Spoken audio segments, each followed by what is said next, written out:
Hi friends, ഇന്ന് Leah എഴുതിയിരിക്കുന്ന ഒരു മെയിലിൽ കിടക്കാം. മാഡം, എൻ്റെ പേര് ലേയ, യഥാർത്ഥ പേരല്ല. എനിക്കിപ്പോൾ 29 വയസ്സുണ്ട്. ഞാനൊരു നേഴ്സാണ്. പക്ഷേ കല്യാണം കഴിച്ചിരിക്കുന്നത് ഒരു ലോറി ഡ്രൈവറെയാണ്. അതിന് കാരണം സാമ്പത്തികമായി ഒത്തിരി താഴെ നിൽക്കുന്ന ഒരു കുടുംബത്തിലായിരുന്നു ഞാൻ. എനിക്ക് നേഴ്സിംഗ് പഠിക്കണമെന്ന് വലിയ ആഗ്രഹമായിരുന്നു. പക്ഷേ എൻ്റെ അച്ഛന് അത് പഠിപ്പിക്കാൻ പറ്റില്ല. എങ്കിലും സമുദായ സംഘടനയിൽ പറഞ്ഞു കഴിഞ്ഞപ്പോഴേക്കും അവരാണ് എൻ്റെ പഠനമെല്ലാം ശരിയാക്കി തന്നത്. ഞാൻ വളരെ ശ്രദ്ധയോടുകൂടി പഠിച്ചു. ഒരിക്കൽ പോലും പ്രേമമോ അല്ലെങ്കിൽ പുരുഷന്മാരെയോ ഒന്നും നോക്കാൻ പോയിട്ടില്ല. പക്ഷേ നേഴ്സിംഗ് കഴിഞ്ഞ് കഴിഞ്ഞാൽ ആദ്യത്തെ കുറേ വർഷം ശമ്പളമൊന്നും കിട്ടില്ലല്ലോ മാഡം. അതുകൊണ്ട് എനിക്ക് പോസ്റ്റിംഗ് കിട്ടിയത് ഒരു ചെറിയ നേഴ്സിംഗ് ഹോമിലായിരുന്നു. ഗ്രാമപ്രദേശത്തിനോട് അടുത്തുള്ള നേഴ്സിംഗ് ഹോമാണ്. വലിയ ഹോസ്പിറ്റലുകളിൽ നോക്കിക്കഴിഞ്ഞപ്പോൾ തുച്ഛമായ ശമ്പളമാണ് പറഞ്ഞത്. ഇവിടെയാകുമ്പോൾ എൻ്റെ വീട്ടിലെ ചിലവെങ്കിലും കുറച്ച് നടന്നു പോകും. അതുകൊണ്ടാണ് ഞാൻ അവിടെ ജോയിൻ ചെയ്തത്. പിന്നെ പഠിക്കാനും ജോലിയിലുമൊക്കെ ഞാൻ മിടുക്കിയായിരുന്നു. സൗന്ദര്യമുള്ളത് കൊണ്ടായിരിക്കാം ഞാൻ അവിടുത്തെ ശ്രദ്ധാകേന്ദ്രമായി. പല ആൾക്കാരും നല്ല ഗ്ലാമറുള്ളവർ വന്ന് എന്നെ കല്യാണം കഴിക്കാനൊക്കെ ആലോചിച്ചു മാഡം. പക്ഷേ എന്ത് ചെയ്യാനാണ്, ആണുങ്ങളെയൊക്കെ ശ്രദ്ധിക്കാൻ തുടങ്ങി കഴിഞ്ഞപ്പോഴേക്കും എനിക്ക് കൂടുതലും ഇഷ്ടപ്പെട്ടത് നാട്ടുപുറത്തുകാര്, അതായത് ജിമ്മിലൊന്നും പോകാത്ത, അധികം മോഡേണൊന്നും അല്ലാതെ നല്ല അധ്വാനിച്ച് മസിൽ വന്ന ആണുങ്ങളെ ആയിരുന്നു. എൻ്റെ കൂട്ടുകാരെന്നെ കളിയാക്കി, എടി നിനക്ക് വേറെ പണിയൊന്നുമില്ലേ, നീ ഒരു നേഴ്സല്ലേ, നിനക്ക് നല്ല ചെക്കന്മാരെ വേറെ കിട്ടും, നീ എന്തിനാണ് ലോക്കൽ ആൾക്കാരെ നോക്കുന്നതെന്ന്. പക്ഷേ അവൾ പറഞ്ഞെന്ന് വെച്ച് എൻ്റെ ആശകൾ നിൽക്കുമോ മാഡം? എനിക്ക് ലോക്കൽ ആൾക്കാരോടാണ് താല്പര്യം.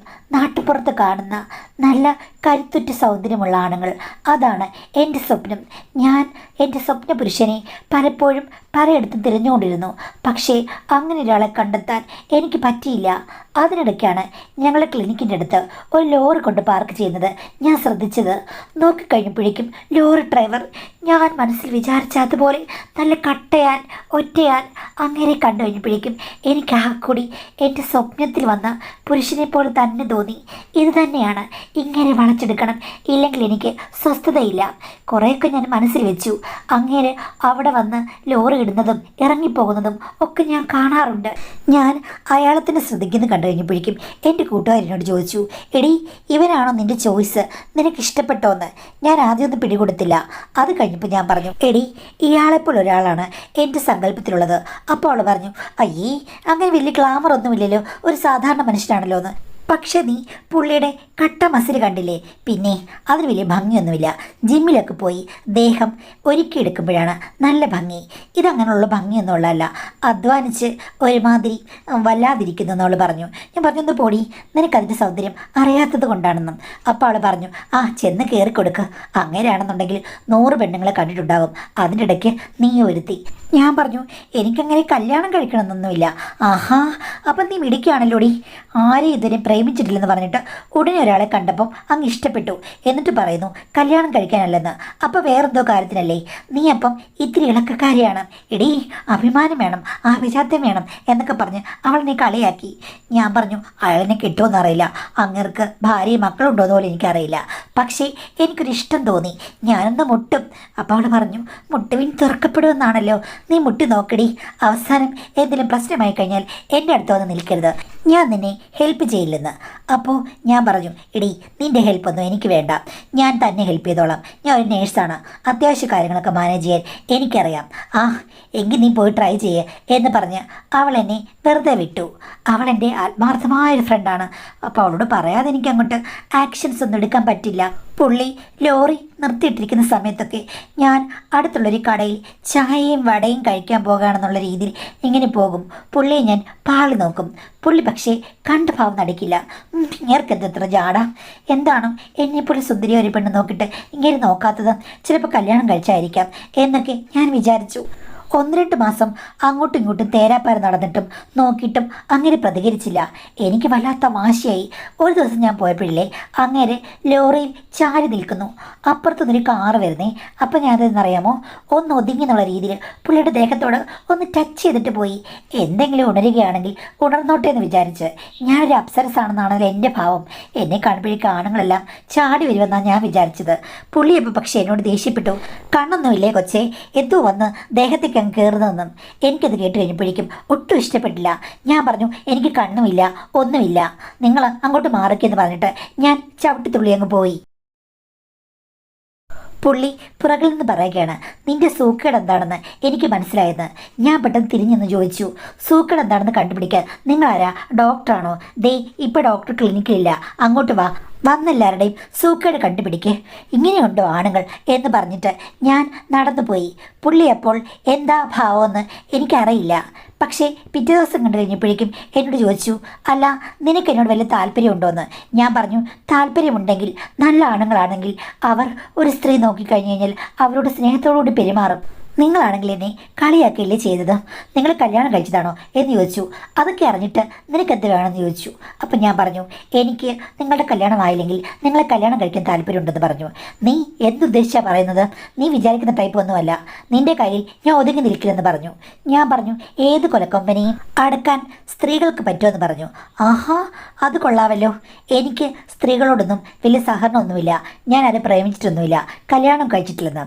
ആ, അത് മുഖത്തെഴുതി വെച്ചിട്ടുണ്ട്, എനിക്ക് മനസ്സിലായി. അതുകൊണ്ടല്ലേ ഞാൻ പറഞ്ഞതും കല്യാണം കഴിക്കാൻ തയ്യാറാണെന്ന്. അങ്ങനെ പറഞ്ഞു തുടങ്ങിയതാണ്.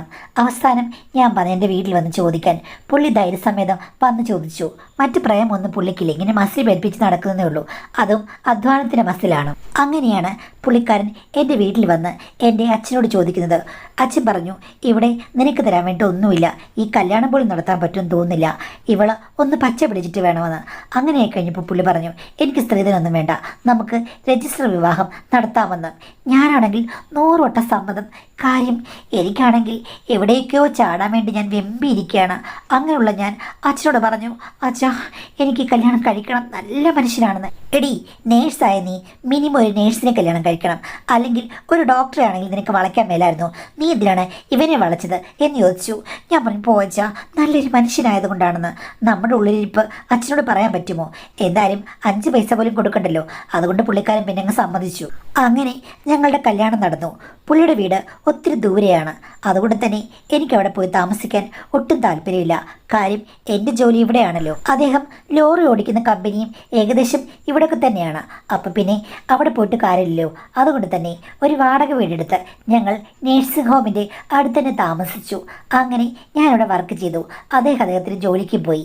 പക്ഷേ ഈ പേടിപ്പിക്കുന്ന ലുക്ക് മാത്രമേ ഉള്ളൂ, പൊട്ടന് ഒന്നും അറിയില്ലെന്ന് എനിക്ക് ആദ്യമേ മനസ്സിലായി. ഭയങ്കര ആറ്റിറ്റ്യൂഡാണ്, പക്ഷേ കർമ്മങ്ങളിൽ അറിവില്ലായ്മ പ്രകടമായി കാണുന്നു. അപ്പോൾ എനിക്ക് മനസ്സിലായി, പുറമേ വേണമെങ്കിൽ അങ്ങനെ അനുസരിക്കുന്ന പോലെ എനിക്ക് ഭാവിക്കാം. പക്ഷേ ഞങ്ങളുടെ റൂമിനകത്ത് ചെല്ലുമ്പോഴേക്കും അവിടെ ഞാനാണ് റാണി. ഉടവാളിന് വേണ്ടി റാണി അവസാനം പരതി. കണ്ടതോ, ഒരു രാജ്യത്തെ മുഴുവൻ വെല്ലാൻ പറ്റുന്നൊരുടവാൾ. പിന്നെ റാണിക്ക് സന്തോഷമായി. റാണി എന്നും ഉടവാളെടുത്ത് പരിശീലനം തുടങ്ങി. പക്ഷേ പിന്നെ പിന്നെ അദ്ദേഹത്തിന് കാര്യങ്ങളൊക്കെ ഏകദേശം പിടികിട്ടി. ഒരു 8 മാസം കഴിഞ്ഞപ്പോഴേക്കുമില്ലേ, പണ്ടാരോ സിനിമയിൽ പറയില്ലേ, എൻ്റെ പുറം നീ പള്ളിപ്പുറമാക്കിയല്ലോടാന്ന് എന്ന് പറഞ്ഞതുപോലെയായിരുന്നു കാര്യങ്ങൾ. പിന്നെ മുന്നും പിന്നും നോക്കേണ്ട ഒരു കാര്യവും എനിക്കുണ്ടായിട്ടില്ല. സന്തോഷകരമായ ദാമ്പത്യ ജീവിതമായിരുന്നു. ആദ്യത്തെ 2 വർഷം കുട്ടികളൊന്നും വേണ്ടെന്നാണ് നിശ്ചയിച്ചിരുന്നത്. എന്തായാലും 3 വർഷം കഴിഞ്ഞിട്ടാണ് ഞങ്ങൾക്ക് ഒരു കുട്ടി ഉണ്ടായത്. എൻ്റെ നേഴ്സ് ഹോമിലെ കൂട്ടുകാരില്ലേ, അവളോട് ഞാൻ എപ്പോഴും എൻ്റെ കാര്യങ്ങളൊക്കെ വിവരിച്ച് പറയും. അവളുടെ കല്യാണം താമസിക്കുകയാണ്, ഇതുവരെയും ജാതകമൊന്നും ചേർന്നിട്ടില്ല.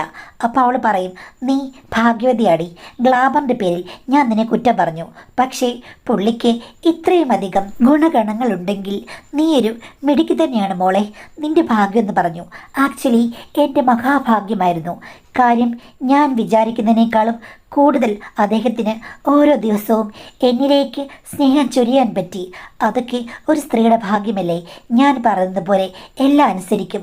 അതുമാത്രമല്ല, അതിൽ കൂടുതലും വേണമെങ്കിൽ അദ്ദേഹത്തിൻ്റെ കയ്യിൽ നിന്ന് ഇട്ട് വൈഭവം പ്രകടിപ്പിക്കാൻ അദ്ദേഹം പ്രാപ്തനായി കഴിഞ്ഞു. ഒരു കുട്ടി ഉണ്ടായി കഴിഞ്ഞു കഴിഞ്ഞാൽ കാര്യങ്ങൾ വ്യത്യസ്തമാകും. ആണുങ്ങൾക്ക് എന്തോ പ്രശ്നങ്ങൾ ഉണ്ടാകുമെന്ന് പറഞ്ഞു. പക്ഷേ എനിക്കാണെങ്കിൽ അതൊക്കെ കഴിഞ്ഞപ്പോഴേക്കും കൂടുതൽ സുഗമമായ പാതകൾ വഴിതെളിഞ്ഞു വന്ന പോലെയാണ് തോന്നിയത്. അദ്ദേഹത്തിനാണെങ്കിൽ പണ്ടത്തേക്കാൾ സ്നേഹം എന്നോട് കൂടുകയും ചെയ്തു. ഇതൊക്കെ കേട്ട് കഴിഞ്ഞപ്പോഴേക്കും അവൾ മൂക്കത്ത് വിരൽ വെച്ചിരിക്കുകയാണ്. ഷോ എടി, ഞാൻ കേട്ടതൊക്കെ തെറ്റാണോ? ഞാൻ പറഞ്ഞു, എടി നീ നേഴ്സാണെങ്കിലും നീ മനുഷ്യരെ പഠിച്ചിട്ടില്ല, അതിന് കുഴപ്പം നിനക്കുണ്ട്. എൻ്റെ ഭർത്താവ് വേറെ ജനസിൽപ്പെട്ട ആളാടി, നീ വിചാരിക്കുന്ന പോലുള്ള ആളൊന്നുമല്ല എന്ന് പറഞ്ഞു. അവൾ അത് പറഞ്ഞ് എന്നെ കളയാക്കുമായിരുന്നു. എന്തായാലും നിൻ്റെ ഭർത്താവിനേക്കാൾ മികച്ച ഒരാളെ ഞാൻ കല്യാണം കഴിക്കൂടി, എൻ്റെ ജാതകം ഒന്ന് ശരിയാകട്ടെ എന്ന് പറയും. അത് ഈ ആണ്ടിൽ നടക്കുമെന്ന് എനിക്ക് തോന്നില്ലെന്ന് പറഞ്ഞ് ഞാനും കളിയാക്കും. എൻ്റെ ഹസ്ബൻഡ് എൻ്റെ കൂട്ടുകാരോടോ അല്ലെങ്കിൽ കൂടെയുള്ള സ്റ്റാഫിനോടൊന്നും അധികം സംസാരിക്കുകയില്ല. എന്തായാലും 3-4 വർഷം കഴിഞ്ഞപ്പോഴില്ലേ മാഡം, ഞങ്ങൾ രണ്ടുപേരും അവിടുത്തെ സീനിയർ നേഴ്സുമാരായി. ഞങ്ങൾക്ക് നല്ല സാലറിയും ജീവിച്ചു പോകാൻ പറ്റുന്ന സാലറിയും കിട്ടിത്തുടങ്ങി. പിന്നെ വേറൊരു ഇൻസ്റ്റിറ്റ്യൂഷനിലേക്ക് പോകണമെന്ന് ഞങ്ങൾക്ക് തോന്നിയില്ല, അവിടെ തന്നെ നിന്നു. ഇതിനിടയ്ക്കാണ് അവളുടെ കല്യാണം ശരിയാകുന്നത്. അവൾ ചെക്കൻ്റെ ഫോട്ടോ കാണിച്ചു കഴിഞ്ഞപ്പോഴേക്കും കറക്റ്റാണ്. അവൾ മുങ്ങി തപ്പിയെടുത്ത ഒരു പവിഴക്കട്ട പോലുള്ളൊരു പയ്യൻ, സൂപ്പർ സുന്ദരൻ. അവളും സുന്ദരിയൊക്കെ തന്നെയാണ്, ഒരു കുഴപ്പവും പറയാൻ പറ്റില്ല.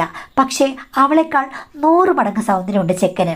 അവളെ ഒന്ന് കളിയാക്കാൻ വേണ്ടി ഞാൻ ചോദിച്ചു, ആൾറെഡി ഇത്രയും നല്ല സൗന്ദര്യമുള്ള ചെക്കൻ നിന്നെ എങ്ങനെ കല്യാണം കഴിക്കാൻ തയ്യാറായെന്നും. അപ്പോൾ അവൾ എനിക്കൊരു നുള്ളു തന്നിട്ട് പറഞ്ഞു, എടീ എൻ്റെ സൗന്ദര്യം കണ്ടിട്ടായിരിക്കാം. നിൻ്റെ സൗന്ദര്യം, നിനക്കതിന് വലിയ സൗന്ദര്യമൊന്നുമില്ലല്ലോ, ഒരു ആവറേജ് 65 മാർക്ക് കൊടുക്കാം എന്ന് പറഞ്ഞു കഴിഞ്ഞപ്പോഴേക്കും അവൾ പറഞ്ഞു, 65 ചേട്ടൻ എനിക്ക് 99 മാർക്ക് തന്നു. അങ്ങേർക്ക് വട്ടായിരിക്കും എന്ന് പറഞ്ഞപ്പോൾ അവൾ എന്നോട് പറഞ്ഞു, എടീ ഇതാണ് ജാതകം നോക്കുന്ന ആൾക്കാർക്കുള്ള ഭാഗ്യം. അങ്ങേർക്ക് ചൊവ്വാദോഷമുണ്ട്, എനിക്ക് ദോഷമുണ്ട്. എന്നെ കിട്ടിയത് തന്നെ വലിയ ഭാഗ്യമാണെന്ന് പറഞ്ഞിരിക്കുക അവരുടെ വീട്ടുകാർ. അപ്പം പിന്നെ ഞാൻ നൂഞ്ഞാലാടില്ലേ മോളെന്ന് എന്നെ കുറ്റം പറഞ്ഞ് നീ ഇപ്പോൾ എന്നേക്കാൾ മിടുക്കിയായല്ലോ എന്ന് അവളോട് പറഞ്ഞു കഴിഞ്ഞപ്പോഴേക്കും അവൾ നാണം കൊണ്ട് ചിരിച്ചു. എന്തായാലും സ്വന്തം സങ്കല്പത്തിനനുസരിച്ചുള്ള ഒരു പുരുഷനെ കിട്ടുന്നത് സ്ത്രീയുടെ ഭാഗ്യം തന്നെയാണ്. അങ്ങേരോട് ഞാൻ സംസാരിച്ചു. നല്ലൊരു മനുഷ്യൻ, സ്വകാര്യ കമ്പനിയിൽ ജോലിയുണ്ട്, പാവമാണ്, നന്നായിട്ട് അധ്വാനിക്കും. പക്ഷേ എൻ്റെ ഭർത്താവിനെ പോലെ ഒരു മസിൽ ഫാക്ടറി ഒന്നുമല്ല. കല്യാണം കഴിഞ്ഞ് അവൾ സന്തോഷവതിയായാണ് ജീവിക്കുന്നത്. അവൾക്ക് ഒരു കുറവുമില്ലെന്ന് എന്നോട് നല്ല കഥകൾ ചേർത്ത് പറഞ്ഞു. ഞാൻ പുറത്തു. എന്തായാലും ഞാൻ ആഗ്രഹിച്ച ആളെ എനിക്ക് കിട്ടി. പിന്നെ എൻ്റെ സുഹൃത്തിനും അങ്ങനെ തന്നെ. ഇതിൽ പരം എന്ത് വേണം? അവൾ ഭർത്താവിൻ്റെ വീട്ടിൽ നിന്നാണ് ഡ്യൂട്ടിക്ക് വന്നുകൊണ്ടിരുന്നത്. അത് കഴിഞ്ഞ് കുറച്ചാൾ കഴിഞ്ഞപ്പോഴേക്കും എന്നോട് പറഞ്ഞു, മോളെ എന്തൊക്കെ പറഞ്ഞാലും അമ്മായിമ്മയായിട്ട് ചേർന്ന് പോകുന്നത് എനിക്ക് തോന്നുന്നില്ല. അവിടെ നിൽക്കുന്നത് പന്തികേടാണ്. ഞാൻ ഒരു കാര്യം ചെയ്യാം, എടീ ഇവിടെങ്ങാണൊരു വാടക വീട് കിട്ടുകയാണെങ്കിൽ അങ്ങോട്ട് മാറാം. നീ അടുത്തെങ്ങാനും ഉണ്ടോ നോക്ക് എന്ന് പറഞ്ഞു. ഞാൻ അന്വേഷിച്ച് കഴിഞ്ഞപ്പോഴേക്കും എൻ്റെ വീടിൻ്റെ അവിടെ നിന്ന് ഏകദേശം ഒരു 3 വീട് കഴിയുമ്പോഴേക്കും നല്ലൊരു വീടുണ്ട്. ഞാൻ പറഞ്ഞു വേണമെങ്കിൽ വന്ന് താമസിക്കാൻ. അങ്ങനെ അവരവിടെ വന്ന് വീടെടുത്ത് താമസിക്കാൻ തുടങ്ങി. ഞങ്ങൾക്കത് കൂടുതൽ സൗകര്യപ്രദമായി. കാര്യം എന്തെങ്കിലും ഉണ്ടാക്കുകയാണെങ്കിൽ അങ്ങോട്ടും ഇങ്ങോട്ടൊക്കെ ഷെയർ ചെയ്യാമല്ലോ. അവളുടെ ഭർത്താവ് രാവിലെ പോകും, വൈകിട്ടാണ് വരുന്നത്. ചേട്ടൻ മിക്ക ദിവസങ്ങളിവിടെ കാണില്ല. ഞങ്ങൾക്ക് പരസ്പരം നല്ലൊരു ആശ്രയം ഉണ്ടായി. ചിലപ്പോൾ അങ്ങോട്ടും ഇങ്ങോട്ടും ഒക്കെ വീടുകൾ മാറി വേണമെങ്കിൽ ഞങ്ങൾ പോയി കിടക്കും. കുട്ടിയെ കൊണ്ട് ഞാൻ അങ്ങോട്ട് പോകും, അല്ലെങ്കിൽ അവൾ ഇങ്ങോട്ട് വരും. അങ്ങനെ സഹവർത്തിത്വത്തിൻ്റെ ആഴത്തിലേക്ക് ഞങ്ങൾ പോയി. ഇങ്ങനെയൊക്കെയാണെങ്കിലും എൻ്റെ ഭർത്താവ് അവളോട് 1-2 വാക്കുകൾ പറഞ്ഞ് ആ ഒരു സൗഹൃദം അങ്ങ് ചുരുക്കും. അതേപോലെ തന്നെ അവളുടെ ഭർത്താവ് ഈ വീട്ടിലേക്ക് വരികയില്ല, കാണുമ്പോൾ വിഷ് ചെയ്യും, അത്ര മാത്രമേ ഉള്ളൂ. ഞങ്ങൾ പെണ്ണുങ്ങൾ രണ്ടും കൂടെ ഈ ലോകം മുഴുവനും തിരിച്ചു മറിക്കുന്ന രീതിയിൽ നല്ല സൗഹൃദവുമാണ്. പക്ഷേ എൻ്റെ ഭർത്താവിന് ഒരു ദുശീലമുണ്ട് മാഡം. കുളിമുറിയിൽ കുളിക്കില്ല, മുറ്റത്തൊരു പൈപ്പുണ്ട്, അവിടെ നിന്നാണ് കുളിക്കുന്നത്. ഇവൾ ചിലപ്പോൾ ഭർത്താവില്ലാത്ത സമയത്ത് എൻ്റെ വീട്ടിൽ വന്ന് കിടക്കും. ആ സമയത്ത് രാവിലെ ഉണരുമ്പോൾ അവൾ സ്വന്തം വീട്ടിലേക്ക് പോകില്ല. ഞാനാണ് ഇവിടെ ബ്രേക്ക്ഫാസ്റ്റെല്ലാം ഉണ്ടാക്കുന്നത്. ഇവിടെ തന്നെ കുളിച്ചിട്ട് ഞങ്ങൾ രണ്ടുപേരും കൂടെ നേഴ്സിംഗ് ഹോമിലേക്ക് അങ്ങ് പോകും. അവൾക്ക് എൻ്റെ ഭർത്താവിനോട് വലിയ മതിപ്പില്ലാത്തതുകൊണ്ട് ആദ്യകാലത്ത് സത്യം പറഞ്ഞാൽ ഞാൻ ഒന്നും ശ്രദ്ധിച്ചില്ല കേട്ടോ. പക്ഷേ ഒരു ദിവസം അവൾ ഒളിഞ്ഞു നോക്കുന്ന പോലെ എനിക്ക് തോന്നി. അവളെ കുറ്റം പറയാൻ പറ്റില്ലല്ലോ, ചുമ്മാ ഒരു ക്യൂരിയോസിറ്റിക്ക് നോക്കിയതായിരിക്കും. ഞാൻ എൻ്റെ ഭർത്താവിനോട് പറഞ്ഞു, അവളുള്ളപ്പോൾ ദയവേത് കുളിമുറിയിൽ പോയി കുളിക്കണം, അല്ലാതെ മിറ്റത്തിങ്ങിൽ നിന്ന് മിസ്റ്റർ പോഞ്ഞിക്കരെ കളിക്കരുതെന്ന് ഞാൻ പറഞ്ഞു. ഹസ്ബൻഡ് പറഞ്ഞു, നിനക്കെന്താ അവളൊന്നും ശ്രദ്ധിക്കില്ലെന്ന്. ഞാൻ പറഞ്ഞു ശ്രദ്ധിച്ചെന്ന്. ആ ശ്രദ്ധിച്ചെങ്കിൽ ശ്രദ്ധിക്കട്ടെ, നിനക്കെന്താ, എനിക്ക് അങ്ങനെയുള്ള താല്പര്യങ്ങളൊന്നുമില്ലെന്ന് നിനക്കറിയില്ലെന്ന് ചോദിച്ചു. ഒരു ദിവസം അവൾ എന്നോട് പറയുകയാണ്, എടി നിൻ്റെ ഭർത്താവിനെ ഞാൻ സൂക്ഷ്മമായി നിരീക്ഷിച്ചു, നല്ലൊരു മനുഷ്യനാണ്. പക്ഷേ നീ പറഞ്ഞത് കറക്റ്റാണ്, നിൻ്റെ ചോയ്സാണ് ശരി. ഒത്തിരി കാര്യങ്ങൾ ഞാൻ കണ്ടുപിടിച്ചു, സൂക്ഷ്മദർശിനി വെച്ചെന്ന്. ഞാൻ ചോദിച്ചു, നീ എന്തോ ഉദ്ദേശിക്കുന്നതെന്ന്. അല്ല, നീ പറഞ്ഞത് ശരിയാണ് കേട്ടോ. മുഖത്തിൻ്റെ സൗന്ദര്യം മാത്രം നോക്കിയിട്ട് വലിയ കാര്യമൊന്നുമില്ല, അതിലും മികച്ച കാര്യങ്ങൾ നമ്മൾ സ്ത്രീകൾ നോക്കേണ്ടതാണെന്ന്. അപ്പം ഞാൻ പറഞ്ഞു, നിൻ്റെ ഭർത്താവ് ഭയങ്കര സുന്ദരനാണ്, അങ്ങനെയാണ് ഇങ്ങനെയാണ്, പൊന്മുടിയുടെ മുകളിൽ കയറി കഴിഞ്ഞാൽ താഴ്വാരം പോലും കാണില്ല എന്നൊക്കെയാണല്ലോ നീ പറഞ്ഞുകൊണ്ടിരുന്നത്. ഇപ്പം പറഞ്ഞത് എൻ്റെ ഭർത്താവ് നല്ലതെന്നോ? ഇടി അങ്ങനെയല്ല. യഥാർത്ഥത്തിൽ ആണുങ്ങൾക്ക് വേണ്ട ഫീച്ചേഴ്സൊക്കെ നിൻ്റെ ഭർത്താവിനുള്ളതെന്ന് എനിക്കിപ്പോൾ തോന്നുന്നു. അതെന്താ എനിക്കിപ്പോൾ വൈകിയ വേളയിൽ അങ്ങനൊരു തോന്നൽ? അത് പിന്നെ മോളെ, എടി ഞാൻ കല്യാണത്തിന് മുമ്പ് വരെ വിചാരിച്ചുകൊണ്ടിരുന്നത് എന്താണെന്നറിയാമോ? ഒരു ഭർത്താവ് ഒരു ഭാര്യ രണ്ടുപേരും കൂടി പ്രേമിച്ച് അങ്ങ് ജീവിക്കുന്നു എന്നാണ്. ആഹാ, അങ്ങനെയല്ലേ ലോകത്തെല്ലാവരും അങ്ങനെയല്ലേ ജീവിക്കുന്നത്? എടി അതൊക്കെ ചുമ്മാ പറഞ്ഞതാണ്. അങ്ങനെ ഒരാളോട് മാത്രം എപ്പോഴും സ്നേഹവും ഇഷ്ടമൊന്നും തോന്നില്ല. ചേടാ, ഇതെന്തൊരു കൂത്താണ്. അപ്പോൾ അവൾ പറയുകയാണ്, എടി വിവാഹത്തിന് മുമ്പ് നിനക്ക് ഭയങ്കര ഇളക്കമല്ലായിരുന്നോ? വിവാഹം കഴിഞ്ഞപ്പോൾ നീ അദ്ദേഹത്തെ മാത്രം സ്നേഹിക്കാൻ തുടങ്ങിയില്ലേ? ആ, അങ്ങനെയാണല്ലോ. പക്ഷേ എനിക്കില്ലടി, വിവാഹത്തിന് മുമ്പ് ഒരാൾ മാത്രം എൻ്റെ ജീവിതത്തിൽ മതിയെന്നായിരുന്നു. പക്ഷെ കല്യാണം കഴിഞ്ഞ് പല ഘട്ടങ്ങളിൽ കൂടി കടന്നുപോയി കഴിഞ്ഞപ്പോഴേക്കും എനിക്ക് വെറൈറ്റി മോഹങ്ങളാടിയെന്ന്. അത് കൊള്ളാം, ഇതെന്താടി കാറ്റ് തിരിഞ്ഞടിച്ചോ എന്ന് ചോദിച്ചപ്പോഴേക്കും അവൾ പറഞ്ഞു, എനിക്കറിയില്ല മോളെ, എനിക്കിപ്പോൾ പല പല താല്പര്യങ്ങളുമാണ്. പല പുരുഷന്മാരെയും ഞാനിപ്പോൾ അനാവശ്യമായി ശ്രദ്ധിക്കും. എൻ്റെ മനസ്സിന് ഇണങ്ങിയവരാണോ എന്ന് ഞാൻ നോക്കും. പലപ്പോഴും ഞാൻ സൂക്ഷ്മ കണ്ണുകൊണ്ട് പലതും കണ്ടുപിടിച്ചിട്ട് മോഹിക്കും മോളെ എന്ന് പറഞ്ഞു. ദൈവമേ, ഇതൊരു പുതിയ കഥയാണല്ലോ. ഇഷ്ടപ്പെട്ട പുരുഷനെ സ്വന്തമാക്കി കഴിഞ്ഞപ്പോഴേക്കും മറ്റ് ഇളക്കങ്ങൾ തോന്നിയൊരു പെണ്ണ്, ഇങ്ങനൊരു പെണ്ണ് ഭൂമിയിൽ കാണില്ലെന്ന് പറഞ്ഞു.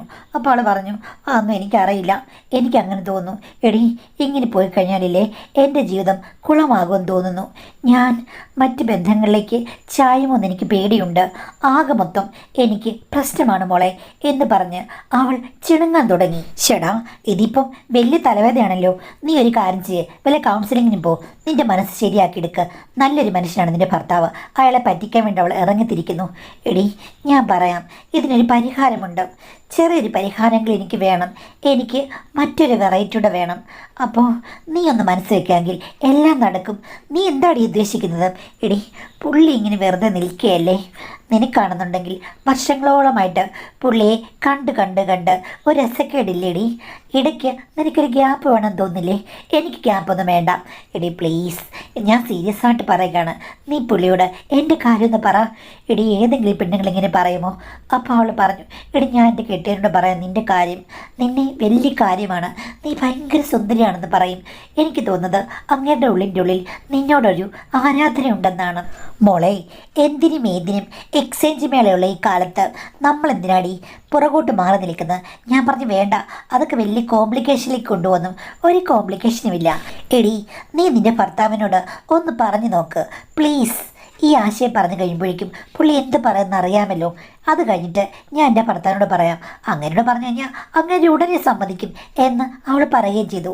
അങ്ങനെ ഞാൻ നിർബന്ധിച്ച് കഴിഞ്ഞപ്പോഴേക്കും ഒരു ദിവസം ഭർത്താവ് അടുത്തിരുന്നപ്പോൾ ഞാൻ പറഞ്ഞു, ചേട്ടാ, ഒരു വലിയ പ്രശ്നമുണ്ട്. അവളുടെ മാനസിക നില ഇങ്ങനെയാണ്. അവളാണെങ്കിൽ പേരി പൊളിക്കാൻ വേണ്ടി നിൽക്കുകയാണ്. അപ്പോൾ ചേട്ടനൊരു ഇടം കൊടുക്കണമെന്നാണ് പറയുന്നതെന്ന്. അപ്പോൾ എൻ്റെ ഹസ്ബൻഡ് പറഞ്ഞു, ഇടി എനിക്ക് താല്പര്യമെന്ന് പണ്ട് ഞാൻ പറഞ്ഞതാണ്. ഇനിയിപ്പോൾ നീ നിർബന്ധിക്കുവാണെങ്കിൽ ഓക്കെ, പക്ഷേ അതിന് വരുംവരായികൾ നീ സഹിച്ചോണമെന്ന് പറഞ്ഞു. ഞാൻ പറഞ്ഞു പ്ലീസ്, അവൾക്ക് ഈ പറഞ്ഞതുപോലെ വെറൈറ്റി താല്പര്യങ്ങളാണല്ലോ. ഒരു വട്ടം കാണാൻ വരും. അത് കഴിയുമ്പോഴേക്കും അവൾ അടുത്ത ഏതെങ്കിലും മലയോ പർവ്വതമോ നോക്കി പൊയ്ക്കോളും.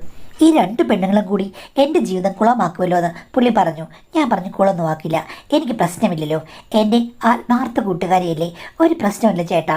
അവൾക്ക് മനസ്സൊന്ന് സമാധാനമാകട്ടെ, തണുക്കാൻ വേണ്ടിയിട്ടാണ് എന്ന് പറഞ്ഞു. ഭർത്താവ് അത് കേട്ട് എന്നെ രൂക്ഷമായിട്ട് നോക്കി. എങ്കിലും അവൾ വന്നു കഴിഞ്ഞപ്പോൾ പുള്ളി എതിർപ്പൊന്നും പറഞ്ഞില്ല. ആണുങ്ങളല്ലേ, ഭാര്യയെ ബോധിപ്പിക്കാൻ വേണ്ടിയിട്ട് ഓ പയ്യ വേണ്ട എന്നൊക്കെ പറയും. പക്ഷേ വെറുതെ വിടുമോ? ഒരിക്കലുമില്ല. എന്തായാലും ചില ദിവസങ്ങളിലൊക്കെ എൻ്റെ ഹസ്ബൻഡ് ഉള്ളപ്പോൾ അവളുടെ ഹസ്ബൻഡ് അവിടെ ഇല്ലാത്ത സമയത്ത് അവൾ പകൽ എൻ്റെ വീട്ടിൽ പോകും. ഡ്യൂട്ടിക്കിടയിൽ നിന്നാണ് പോകുന്നത്, എന്നോട് പറഞ്ഞിട്ടാണ് പോകുന്നത്. അതുകൊണ്ട് പിന്നെ പ്രശ്നമൊന്നുമില്ല. വൈകിട്ട് ഞാൻ ചെന്ന് കഴിയുമ്പോഴേക്കുമില്ലേ ഹസ്ബൻഡിനും വേറെ കുഴപ്പങ്ങളൊന്നുമില്ല. ആ, കുഴപ്പമില്ലാതെ പോകുന്നു എന്ന് പറയും. പക്ഷേ ഒരിക്കൽ പോലും എന്നോട് ഒരു സ്നേഹക്കുറവ് എൻ്റെ ഭർത്താവ് കാണിച്ചിട്ടില്ല. അവളുടെ ഭർത്താവ് ഇതൊന്നും അറിഞ്ഞില്ല. ഞാനാണെങ്കിൽ അവളോടൊരിക്കലും അവളുടെ ഭർത്താവിനെ കുറിച്ച് ചോദിച്ചതുമില്ല. എൻ്റെ ഹസ്ബൻഡിനും അങ്ങനെ എക്സ്ചേഞ്ച് പ്രോഗ്രാം ഞങ്ങൾ പറഞ്ഞ കാര്യം അറിയുകയില്ല. പക്ഷേ അവസാനം അവൾ ഹസ്ബൻഡിനോട് പറഞ്ഞു, ചേട്ടാ ഇതുപോലൊരു കാര്യമുണ്ടെന്ന്. അപ്പോൾ ഹസ്ബൻഡ് എന്നോട് ചോദിച്ചു. ഞാൻ പറഞ്ഞു, അവൾ പറഞ്ഞ എക്സ്ചേഞ്ച് പ്രോഗ്രാമാണ്, അവളുടെ കുഴപ്പങ്ങളൊന്നും എനിക്കില്ല, ഞാൻ ആ ഭാഗത്തേക്ക് ശ്രദ്ധിക്കുന്നേയില്ല, എൻ്റെ കാര്യങ്ങളൊക്കെ ഓക്കെ ആയിട്ട് പോകുന്നുണ്ടല്ലോ എന്ന് പറഞ്ഞു. അപ്പോൾ ഹസ്ബൻഡ് പറഞ്ഞു, അങ്ങനെയല്ല, ഇവിടെ ഇപ്പം എല്ലാവരും എല്ലാം അറിഞ്ഞുകൊണ്ട് സുതാര്യമായിട്ട് പോകുന്നതാണ് നല്ലത്. അല്ലെങ്കിൽ അവസാനം ഇവിടെ വലിയ പ്രശ്നങ്ങളുണ്ടാകും. പത്രത്തിലും മറ്റ് സോഷ്യൽ മീഡിയയിലൊക്കെ വരുന്നത് നീ കണ്ടിട്ടില്ലേ? വലിയ വലിയ പ്രശ്നങ്ങൾ ഇങ്ങനെയുള്ള കാര്യങ്ങൾ മൂലമാണ് ഉണ്ടാകുന്നത്. അതുകൊണ്ട് അവനോട് പറഞ്ഞ് ഈ കാര്യങ്ങൾ എല്ലാവരും തമ്മിൽ അണ്ടർസ്റ്റാൻഡിംഗ് ആയിട്ട് പോകുന്നതാണ് നല്ലതെന്ന് പറഞ്ഞു. അപ്പോൾ അവളും പറഞ്ഞു ശരിയാ, അങ്ങനെ പറയാമെന്ന്. അങ്ങനെ പറഞ്ഞു കഴിഞ്ഞപ്പോഴേക്കും അവൻ ആദ്യം എതിർത്തെങ്കിലും പിന്നീട് അവൾ പറഞ്ഞ് സമ്മതിച്ചു. അയാൾക്ക് എന്നോട് മനസ്സിൽ നല്ല അടുപ്പമുണ്ടെന്ന് അയാൾ തന്നെ എന്നോട് പറഞ്ഞു. അങ്ങനെ കഴിഞ്ഞപ്പോൾ പിന്നെ കാര്യങ്ങൾക്കൊന്നും ഒരു പ്രശ്നവും ഉണ്ടായില്ല. എങ്കിലും ഞാനാണെങ്കിൽ കുറച്ച് മസിൽ പിടിച്ചു. എനിക്ക് പെട്ടെന്നൊന്നും ആരെയും അഡ്ജസ്റ്റ് ചെയ്യാൻ പറ്റില്ല മാഡം. പക്ഷേ കാര്യങ്ങൾ അതിൻ്റെതായ ഗൗരവത്തോടു കൂടി അണിയറയിലേക്ക് കടന്നു കഴിഞ്ഞപ്പോഴേക്കും എനിക്ക് ഞെട്ടിക്കുന്ന ആ സത്യം മനസ്സിലായി. എൻ്റെ കൂട്ടുകാരി അവൾ ശരിക്കും പറഞ്ഞാൽ എന്നെ ചതിക്കുകയായിരുന്നു. അവൾ വെറുതെ കഥകൾ മെനഞ്ഞുണ്ടാക്കുകയായിരുന്നു. ഞാനാണെങ്കിൽ എൻ്റെ കാര്യങ്ങളെല്ലാം സത്യസന്ധമായിട്ടാണ് പറഞ്ഞത് എൻ്റെ ഭർത്താവിനെക്കുറിച്ച്. പക്ഷേ അവളുടെ ഭർത്താവിനെക്കുറിച്ച് അവൾ പറഞ്ഞതിൽ ഒന്നുപോലെ സത്യമില്ല. കാണാൻ സൗന്ദര്യമുണ്ട്, അതുമാത്രമാണ് സത്യം. അതല്ലാതെ ദൈവമേ കടുകുമണി പറക്കിയെടുക്കാനൊന്നും എനിക്ക് വയ്യ എന്ന് പറഞ്ഞുള്ള അവസ്ഥയായിരുന്നു. ശരിക്കും ഞാൻ ഞെട്ടിപ്പോയി. പക്ഷേ എന്ത് ചെയ്യാനാണ്, കരാർ വ്യവസ്ഥയിലായി കഴിയുമ്പോഴേക്കും നമ്മൾ ആക്ട് ചെയ്തല്ലേ പറ്റുകയുള്ളൂ. ഇതെല്ലാം കഴിഞ്ഞു വന്ന് അവളോട് ഞാൻ ചോദിച്ചു, എന്തിന് നീ ഇത്രയും കള്ളത്തരങ്ങൾ പറഞ്ഞു, ഉള്ളതങ്ങ് പറഞ്ഞാൽ പോരെയെന്ന്. അപ്പോൾ അവൾ പറഞ്ഞു, എൻ്റെ ഇഷ്ടങ്ങളും സ്വപ്നങ്ങളും നേടിയെടുക്കാൻ എനിക്ക് വേറെ വഴിയില്ലായിരുന്നു, അതുകൊണ്ട് ഞാൻ പറഞ്ഞതാണ്. മോളെ എന്നോട് ക്ഷമിക്കണം, എനിക്ക് ഇവിടെ സമൂഹത്തിൽ ജീവിക്കേണ്ടതാണ്. അതുമാത്രമല്ല അങ്ങേരെ കൊണ്ട് ഒന്നിനും കൊള്ളില്ല, രണ്ടിനും കൊള്ളില്ല, മൂന്നിനും കൊള്ളില്ലെന്നാണ് അവൾ പറഞ്ഞത്. എന്തായാലും കരഞ്ഞവൾ എന്നെ മയക്കിയെടുത്തു. ഞാനും അത് വിശ്വസിച്ചു. പക്ഷേ മാഡം, ഇപ്പോൾ അവളും ഭർത്താവും ഇവിടെ ഇല്ല.